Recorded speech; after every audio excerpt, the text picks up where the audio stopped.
하나님 감사합니다. 오늘 샤bat 가운데 당신께 드려진 시간 되게 해주시고 이 날을 복된 날이라 말씀하신 주님, 우리가 그 시간 속에 들어가고 우리 당신께 집중하며 드려진 시간 되게 해주십시오. 예수님의 이름으로 기도드립니다.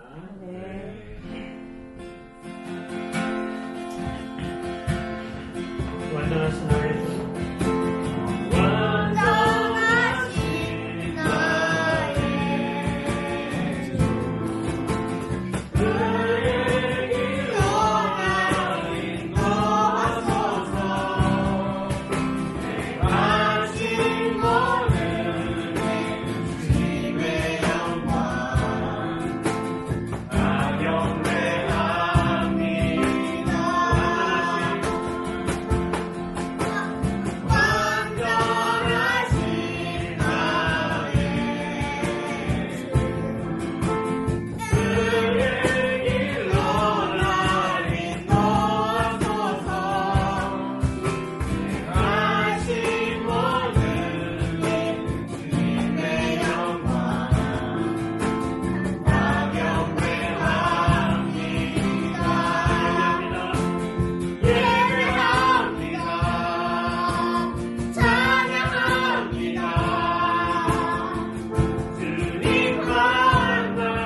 영원히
모든 열방이 당신의 향기를 맡기 원합니다.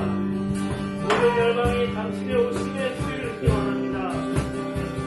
특히 시온산 위에 당신의 보좌를 내리시고 당신의 성취를 이루시는 그자를 소망하며 갈망합니다. 속히 오십시오. 속히 이 땅에 오십시오. 교회와 신부가 외칩니다. 속히 오십시오. 성령과 신부가 외칩니다. 속히 오십시오. 주님 감사하며 예수님의 이름으로 기도드립니다.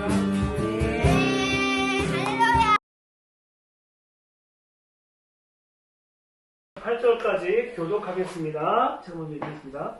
들으라 부한 자들아 너에게 임하여 고생 인하여 울고 통곡하라. 너희 재물을 썩고 너희 옷을 좀 먹었으며 너희의 금과 은은 녹이 쓸었으니 이 녹이 너희에게 증거가 되며 불같이 너희를 살을 먹으리라. 너희가 말세에 재물을 쌓았도다.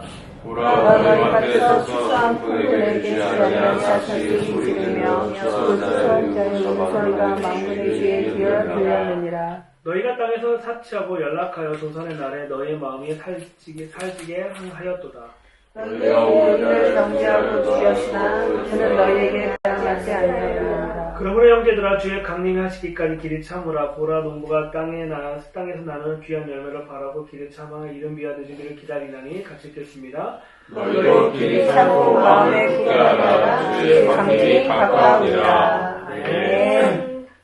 계속해서 이제 야고보서 강의를 하고 있는데 오늘 특별히 5장 1절부터 8절은 대상이 야고보의 교회 안에 있는 그 회당 안에 있는 예수님을 믿는 메시아닉에게 하는 것이 아니라 믿지 않는 사람들에게 예수님 믿지 않는 사람에게 하고 있는 거예요. 신기하죠? 교회에 있는 사람에게 하는 게 아니라 교회 바깥에 있는 사람. 이 교회 바깥에 한다는 얘기는 다른 말로 하면은 교회 아는 사람에게 경고하는 거지. 왜냐하면 1절에 보면은 들으라 부한 자들아. 그러니까 실은 그때 당시에 메시아닉 공동체, 야고보 공동체, 유일하게 야고보는 교회란 단어를 쓰지 않고 회당이란 단어를 쓰는데, 그러니까 메시아닉 정체성을 가지고 있는 이 회당에서 뭐라고 얘기하냐면, 들으라 부한 자들아 너에게 이 말 고생을 인하여 울고 통곡하라 라고 얘기하는 거야. 그러니까 세상에서 예수님 믿지 않는 마지막 때의 예수님의 재림에 대한 것을 준비하자고 있는 사람들의 특징적인 게 뭐냐면 본인들이 계획하고 자신이 돈을 벌고 자신이 어떻게 하면 더 잘 살 것인지에 대해서 계획을 짜고 있는데 그거에 대해서 야고보가 이제 신랄하게 비판하는데 2절 너희 재물은 썩었고 너희의 옷은 좀먹었으며 결론적인 거야. 이미 너희가 하나님과 상관없는 재정을 모으는 모든 것들은 다 헛되다라고 지금 얘기하고 있고 너희의 금과 은은 녹슬었으니 이 녹이 너희에게 증거가 되며 불같이 너희 살을 먹으리라. 너희가 말세에 재물을 쌓았도다라고 얘기하고 있는 거예요. 다른 말로 하면은 5장 1절부터 8절까지의 얘기는 인본주의와 신본주의. 그러니까 우리가 하나님의 뜻을 따르다 보면 재정이 들어오고 그걸로 인해 사는 것과 하나님과의 전혀 관련이 없는 사람이 하나님의 관련 없이 자신이 계획하고 자신이 돈을 버는 것들 그래서 잘 먹고 잘 사는 것들을 이 두 가지 라이프 스타일이 있는데 지금 이 얘기를 누가에게 한 거냐면 바깥에 있는 사람에게 한 거 있지만 회당 안에 있는 사람한테 지금 하고 있는 이거 왜냐하면 우리가 하나님의 뜻을 살다 보면은 망할 수도 있고 성공할 수도 있는데 늘 마음이 흔들리고 있다는 거예요. 흔들리고 있는데 이 부분에 대해서 야고보가 얘기하고 있는 거죠. 우리 시온이가 제일 좋아하는 사람과 늘 얘기하는 일론 머스크, 테슬라. 좋아한다는 거 아니고 얘기하는 사람. 근데 이 테슬라의 창업주는 돈을 많이 벌고 있지만 그가 계획하는 건 뭐냐면 성경과에 완전 배치되는 인본주의적인 생각으로 하는 거지. 그러니까 테슬라 자동차 광고 본 적 있으세요? 자동차 광고 안 해. 광고 안 해. 아예 없다고? 광고를 절대 안 해. 몰랐어. 근데 일론 머스크는 자신의 어떤 행동을 함으로써 테슬라 광고가 되는 거야. 기가 막힌 탁월함이 있는 거야. 왜 이런 얘기냐면 세상 사람들은 어떤 것을 가지고 사람들에게 그 인식을 시켜주는 걸 너무 많이 하고 있는 거야. 사람들을 하여금 일론 머스크 얘기하면 테슬라. 뭐 비행기 우주로 스페이스X를 쏘면은 테슬라. 뭐든지 트위터를 사면 테슬라. 이런 식으로 해갖고 사람들에게 뭐 하는 거냐면 이 테슬라는 인식시키는 걸 하고 있고 사람들이 그 테슬라를 기억나게 만든단 말이에요. 근데 반대로 보면은 우리가 하나님의 뜻을 살아가고 있는데 하나님의 뜻대로 살아가고 있는데 우리의 삶 가운데 감료 하나는 예수와 생각이 나지 않는다고.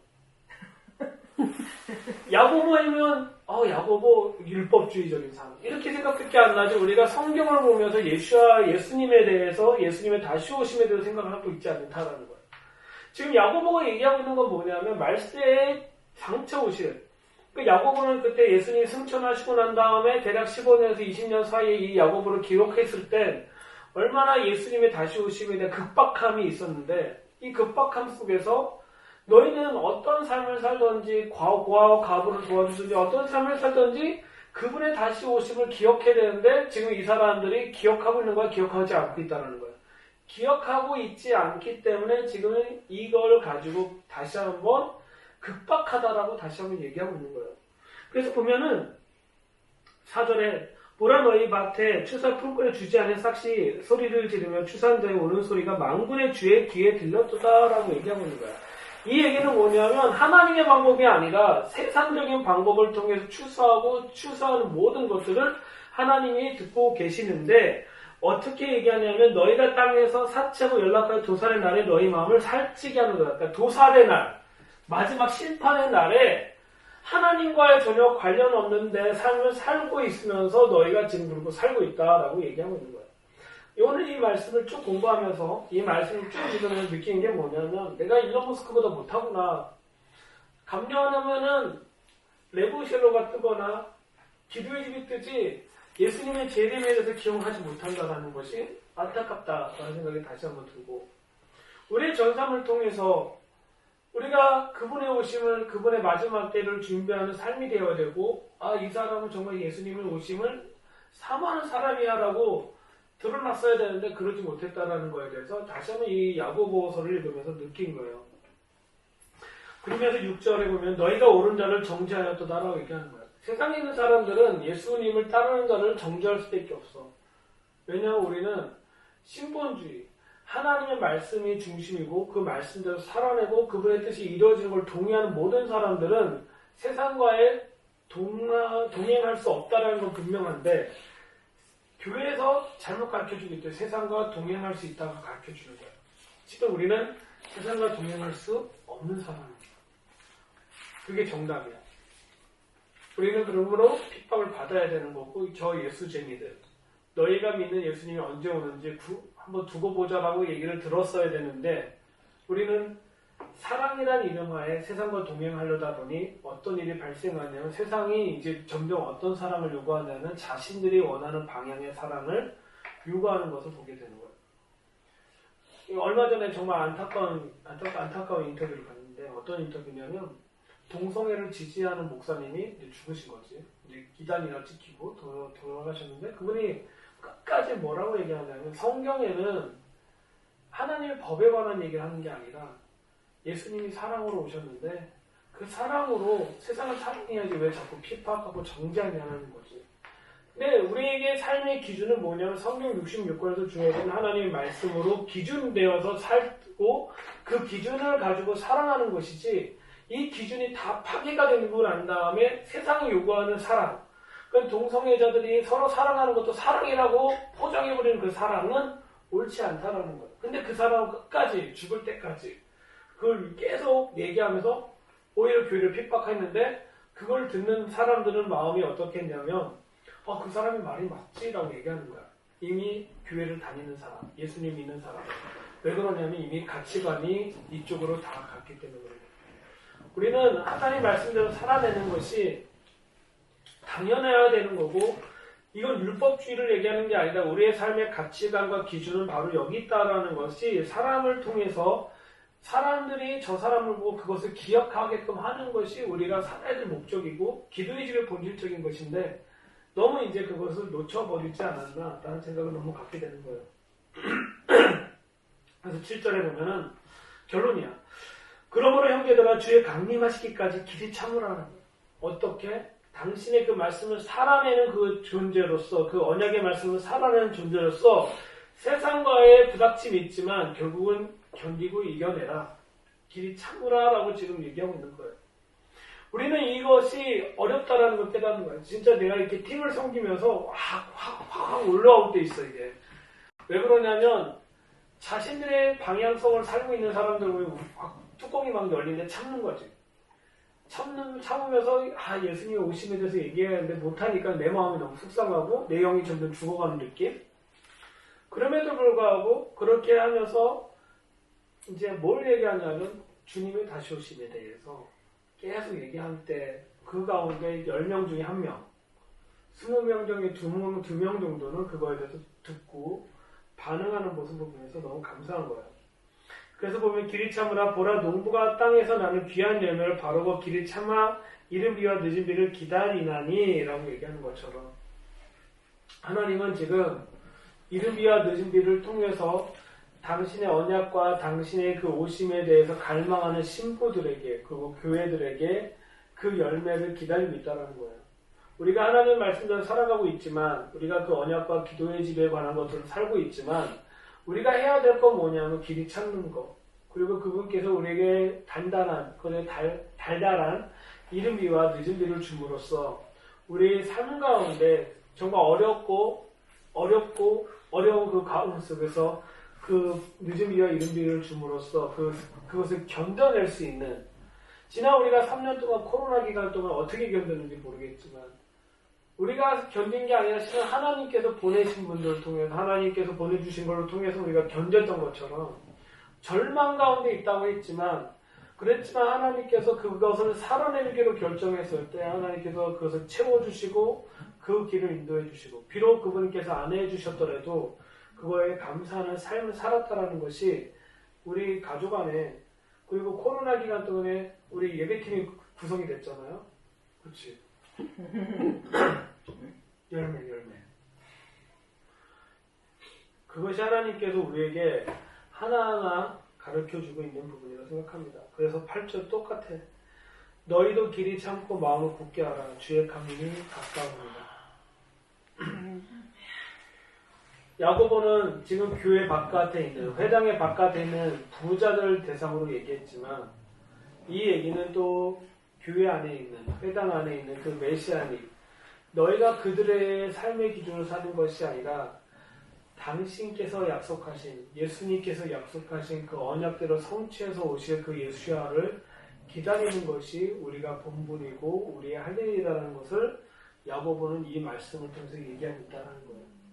야고보는 이제 계속적으로 이제 그 후반절에 가면 엔타임에 관한, 심판에 관한, 예수님의 재림에 관한 것을 계속 얘기하면서 드러내고 있는데, 야고보서를 많은 분들은 싫어해요. 왜 그러냐면 행위에 관한 것을 강조한다고 하니까. 근데 행위는 마음으로부터 오는 것이지 종교 생활로 오는 게 아니거든. 야고보가 핵심적으로 얘기하고 있는 거 이거고, 여기서 또 얘기하고 싶은 건 뭐냐면 주님의 다시 오심은 그분의 갈망하고 사랑함으로부터 기다려지는 것이지, 성경에 기록됐으니까 그거를 땡 하면은 갈망이 없다라는 거예요.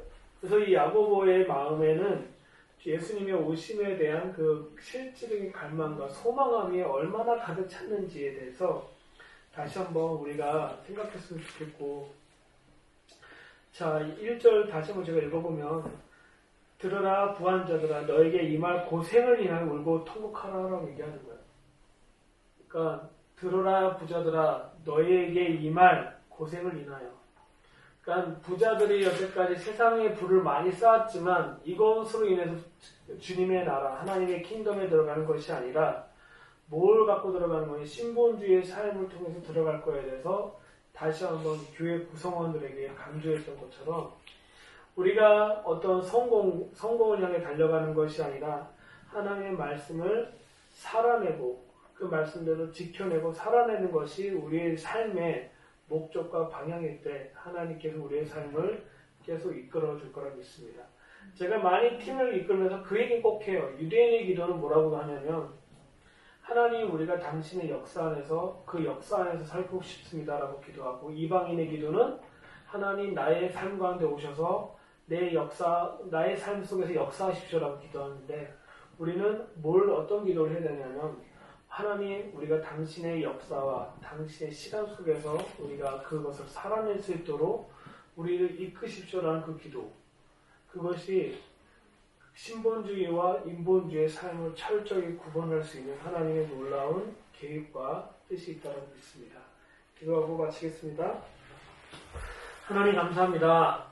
야고보를 통해서 주신 그 메시지들 우리가 다시 한번 깨닫게 하여 주시고, 비록 부자들에게 얘기했지만 다시 한번 우리 마음속에 세상을 향해 있던 마음들이 있다라면 다시 한번 정리시켜 주시고, 당신께 말씀으로 정렬해서 그 말씀을 살아낼 수 있도록 우리를 인도하여 주십시오. 야고보가 당신의 오심을 갈망하고 소망했던 것처럼 우리가 그것을 갈망하고 소망하는 삶이 되게 하여 주시고, 우리의 전 삶을 주님께서 인도하시고 이끌어 주시기 원합니다. 주님 감사하며 예수님의 이름으로 기도드립니다. 아멘. 할렐루야. 엄마, 안녕, 게임했어.